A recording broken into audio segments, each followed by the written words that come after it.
My YouTube channel. So previous video हमने financial statement with adjustment chapter number 22 cover up कर लिया था और एक क्वेश्चन दिया था मैंने आपको सॉल्व करने के लिए। होप करता हूँ आपने वो क्वेश्चन को सॉल्व कर लिया होगा और कोई भी दिक्कत आती है तो आप मेरे से कमेंट में पूछ लीजिएगा, मैं आपको डिस्कस कर दूंगा। ठीक है, तो अपना नेक्स्ट चैप्टर है आज chapter number 20 capital and revenue. ये मैंने इसलिए लिया क्योंकि एक प्रैक्टिस चैप्टर में बहुत सारे कवर अप कर लिए, आप कंफ्यूज ना हो जाए, इसलिए हमने थोड़ी चैप्टर ले लिया है। कैपिटल रेवेन्यू ज़्यादा बड़ा चैप्टर नहीं है, सिर्फ 15-20 मिनट का काम है। ठीक है ना, तो आप ध्यान दीजिए, वीडियो स्किप मत करना, नहीं तो आपको समझ नहीं आएगा। कैपिटल रेवेन्यू में बेसिकली क्या है मैं बताया था आपको। सबसे पहले अपन पढ़ेंगे कैपिटल एक्सपेंडिचर क्या होता है, रेवेन्यू एक्सपेंडिचर क्या होता है, कैपिटल रिसिप्ट क्या होता है और रेवेन्यू रिसिप्ट क्या होते हैं, और डेफर्ड एक रिसिप्ट है वो ही पढ़ेंगे। और 2 दिन इसमें इलस्ट्रेशन है, उसमें बस ये पता करना है हमको कि वो कैपिटल एक्सपेंडिचर है फिर रेवेन्यू एक्सपेंडिचर है। वो क्वेश्चन आप खुद करना, ठीक है। तो कोई भी दिक्कत होती है तो हम इससे कमेंट में पूछ दीजिए, मैं आपको बता दूंगा। तो आज हम खाली थ्योरी का देखेंगे, 4-5 टॉपिक है वो करप करेंगे और इस चैप्टर को एंड कर देंगे। So let's start. तो ये कैपिटल एक्सपेंडिचर की डेफिनेशन है, इसको हम डिस्कस करते हैं, समझते हैं किस क्या कहना चाह रहा है। An expenditure which is incurred in increasing the value of fix asset. Expenditure, ये एक्सपेंडिचर क्या होता है, इसके अंदर इंक्रीज होता है वैल्यू ऑफ फिक्स असेट का। ठीक है, फिक्स असेट कौन कौन से हो जाते हैं, land, building, machinery, plant etcetera. ठीक है ना, इसमें एग्जांपल दिया है, क्या दिया है, amount invest in plant, machinery, land, building, it gives benefit over a long period of time. Basically capital expenditure कहने का मतलब ये है कि क्या होता है, जैसे अपन ने कोई भी फिक्स असेट में अमाउंट इन्वेस्ट करा है, अब वो इन्वेस्ट एक बार कर दिया, अब वो लंबे समय तक चलेगा।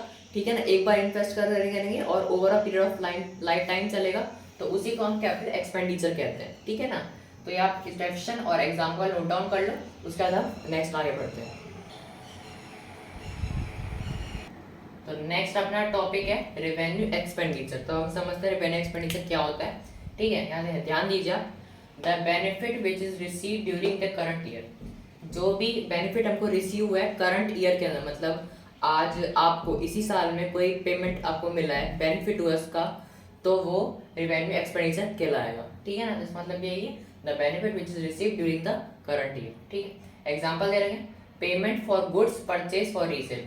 हमको पेमेंट मिला है, जो हमने परचेज किया था हमने उसको वापस सेल आउट कर दिया, रीसेल करा है, तो उसका पेमेंट। डेप्शन करा अपन फिक्स एसेट का, वो हो गया revenue. Loss for sale of fix asset. ठीक है, तो ये एग्जांपल है, ये डेफिनेशन हो गई, आप इसको रिटर्न डाउन कर लो। उसका एक का टॉपिक और है वो कवर करते हैं। तो नेक्स्ट टॉपिक है हमारा कैपिटल रिसीव्ड। ठीक है ना, तो कैपिटल रिसीव्ड क्या होती है, basically capital received are shown in balance sheet either increase in liability और reduction in the value of asset. Basically capital received क्या होता है, जो कैपिटल रिसीव्ड क्या होता है, जो हमारा बैलेंस शीट में शो करता है, बैलेंस शीट में होती है कैपिटल, ठीक है ना, तो शो करता है, और या तो लायबिलिटी में इंक्रीज होगा या फिर असेट में डिक्रीज होएगा। ठीक है ना, तो अपन जब वो बैलेंस शीट बनाई थी आपने नोटिस किया था, जो कैपिटल थी हमारी वो लायबिलिटी साइड में आ रही थी बैलेंस शीट के अंदर और कहीं नहीं आ रही थी। ठीक है ना, तो ये वही है। और इसका एग्जांपल है कुछ, amount receive by the way of loan, जो अमाउंट अपन को रिसीव होता है लोन के थ्रू, उसको कैपिटल कहते हैं। या फिर अमाउंट रिसीव है हमको, या फिर कोई हमने सेल करा है फिक्स असेट को, उसका जो अमाउंट मिला है उसको हम कैपिटल रिसीव कहते हैं। ठीक है ना, जब हमको रिसिप्ट मिलती है ना उसे कैपिटल रिसिप्ट कहते हैं। ठीक है, तो ये डेफिनेशन होगा, ये एग्जांपल होगा, आप इसको रिटर्न ऑन कर लो पहले। नेक्स्ट टॉपिक है हमारा रेवेन्यू रिसिप्ट। बेसिकली क्या होता है, जो रेवेन्यू रिसिप्ट होती है वो अपनी क्रेडिट साइड में शो होती है ट्रेडिंग एंड पी&एल अकाउंट के अंदर। ठीक है ना, ये एग्जांपल है, money obtain from the sale of goods, वो भी हमने गुड्स का सेल आउट करा, जब हमको मनी मिली है बैंक में, उसको हम रेवेन्यू रिसिप्ट कहते हैं। और या हमने कोई भी इन्वेस्टमेंट करी उसके अंदर हमको इंटरेस्ट या डिविडेंड रिसीव हुआ है, उसको हम रेवेन्यू रिसिप्ट कहते हैं। ठीक है ना, जैसे कि आज मैं पढ़ा रहा हूँ तो मुझे जो भी सैलरी या फीस मिलेगी वो मेरी रेवेन्यू रिसिप्ट कहलाएगी। ठीक है ना, तो आप इसको रिटर्न डाउन कर लो। तो अब अपना ये लास्ट टॉपिक है इस चैप्टर का, deferred revenue expenditure. Basically deferred revenue expenditure क्या होता है, जिसके अंदर हमको बेनिफिट मिलता है लॉन्ग पीरियड ऑफ टाइम तक के लिए। ठीक है ना, तो उसको हम डेफर्ड रेवेन्यू एक्सपेंडिचर कहते हैं। तो ये आपका next last topic, return down कर लो।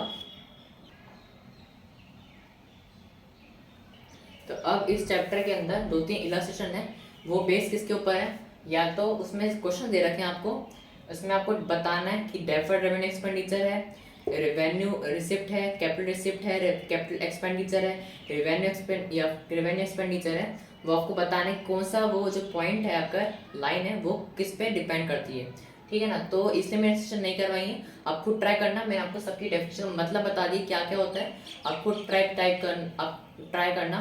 कोई भी दिक्कत आती है तो कमेंट सेक्शन में पूछ लीजिए, मैं आपको बता दूंगा। तो आज के लिए इतना ही। सो इस चैप्टर को हमने आज खत्म कर दिया है, तो नेक्स्ट वीडियो हम नया चैप्टर यूज करेंगे। तो आप मेरे को कमेंट में बताना कि हम नेक्स्ट चैप्टर कौन सा करेंगे। तो आज के लिए इतने, मिलते हैं नेक्स्ट वीडियो में। Take care, bye.